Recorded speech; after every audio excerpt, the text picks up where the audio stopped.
Hey guys, I know I got my big ass shoes in the background, but don't worry about it. This video here, I'm making kind of a suggestion video for those that want to get into fighting games that may have never touched it or probably touched it but never really got into them. So, if you are a veteran and you're looking at this video, please give feedback. Kind of leave comments on what you guys think people should look for in fighting games, and please tell me if I'm wrong in some of the ways I feel, or maybe tell me something I can elaborate on. So in a later video, I can go ahead and elaborate and get this out to the people, so that way we can help make the FGC grow. You know what I mean? But this is the video. Let's get started. Hey guys, Snappyhead Miller here. Today I'm going to do a video on finding a character in a fighting game. And the reason why I'm doing this is because when I started playing fighting games, nobody actually told me what to look for in a character. And now that I'm older, I have specific things that I want to look for when I'm playing a specific character. And I don't want you guys running to YouTubers that tell you play this character because they're OP. I don't think that makes for a good way to learn a character that you enjoy and love. So I have three opinions, three ways that you can find a character that you like. But before the video starts, there will be gameplay in the background of me playing the character that I have chosen, which is Charlotta in Gran Blue. But other than that, like, share, subscribe, and let's get to it. Okay, so the first way you find the character, in my opinion, which is the best way, is just look at your playstyle. Look at how you play any type of game. It doesn't have to be fighting games. It can be shooters. It can be RPGs. Look at the way you play a game specifically and see which character fits that specific style of play for you. For me, it's Charlotta. Charlotta is a charge-based character where you have to hold back to access some of her moves. She does have a basic Tatsu motion. I know a lot of this is advanced, but you'll get what I'm trying to say. Basically, you got to hold back, but you have to play super aggressive. So this calls is for you to actually look at the situation, read the situation, and know when's best to be aggressive and when to play defensive. For people that like to play MMORPGs, I'll use Final Fantasy 14 for an example. If you're a tank main in Final Fantasy 14, that means you like to be in the front line. You're going to take a lot of aggression. You got to get in. You're basically melee. You got to get in, and you got to get in with the fight. You might want to play La Diva, which she's a grapple-based character, but she's in the fight. You're facing your enemy. You face to face, and you squaring up.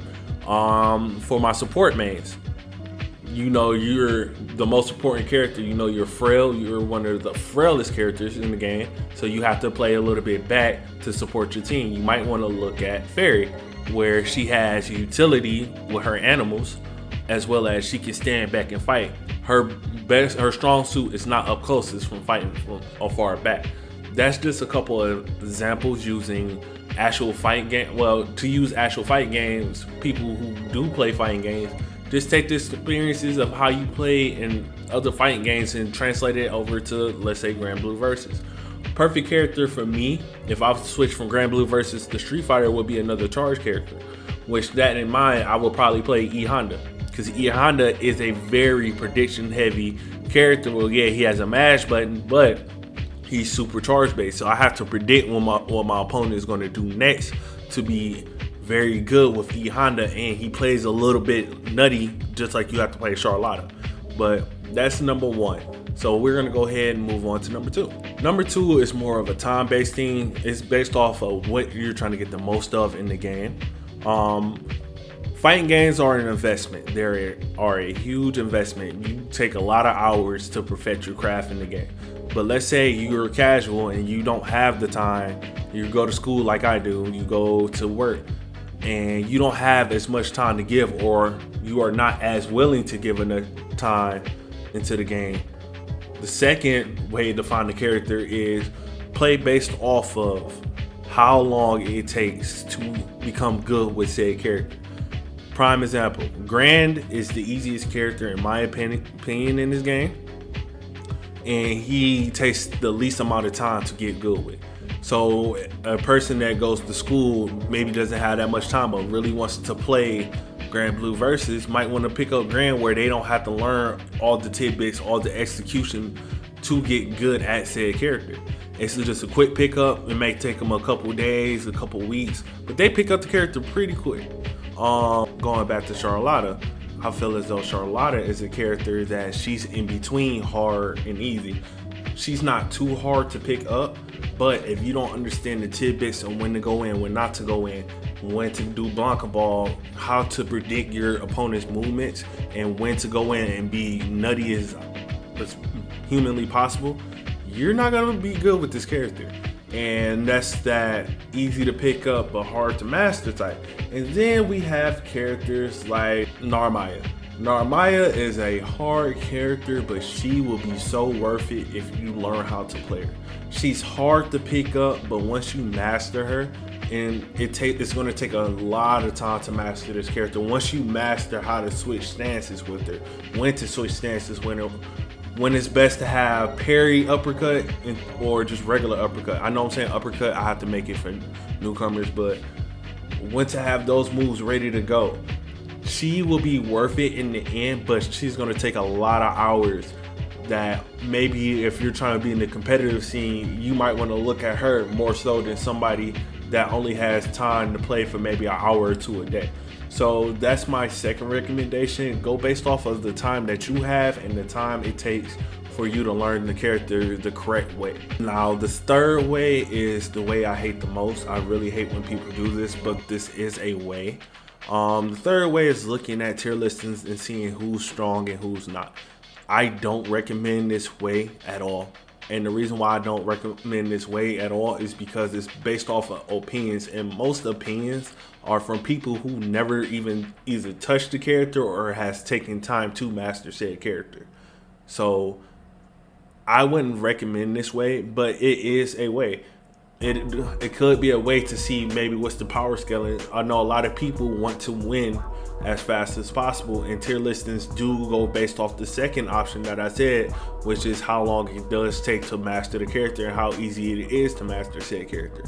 But the only reason I don't recommend this is, like I said, it's opinionated, and it gives people false hope that they can pick up characters as quickly as possible and go out there and win, and a lot of times that's not the case. Prime example is a tier list will switch over once a tournament has happened. So you'll see a lot of maybe the Mortal Kombat tournament. Don't be surprised if people start making tier listings and start saying how Joker is OP, when a lot of times it's not even the character that's OP, it's the player who's playing the character that's OP. This has been proven by a Japanese player winning Evo Japan. I'm about to say Japanese. I apologize. Evo Japan with Sakura, who was considered low tier.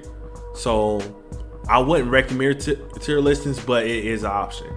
And that has been my 3 ways of finding a character. I will, like I said, I have gameplay in the back. If you're interested in the gameplay and want to see me do more commentary, I am planning on doing a series about showing my downfalls, what I do incorrectly in fighting games, because in the gameplay you will notice I tend to jump a lot with Charlotta, and it's a good thing because you have to jump with the character, but it's a bad thing if somebody starts predicting it and you become prediction heavy. So I will probably make a video later on talking about bad habits in fighting games, but I want to see what I get from this video. So if I could just get 3 likes on this video, I'm a very small YouTuber, I'm just starting off, and it is what it is. But this has been Nappy Head Millie. I hope you guys learned from something, and I hope you guys take this in consideration when trying to pick up a new character. But other than that, I'm out. Later. Peace.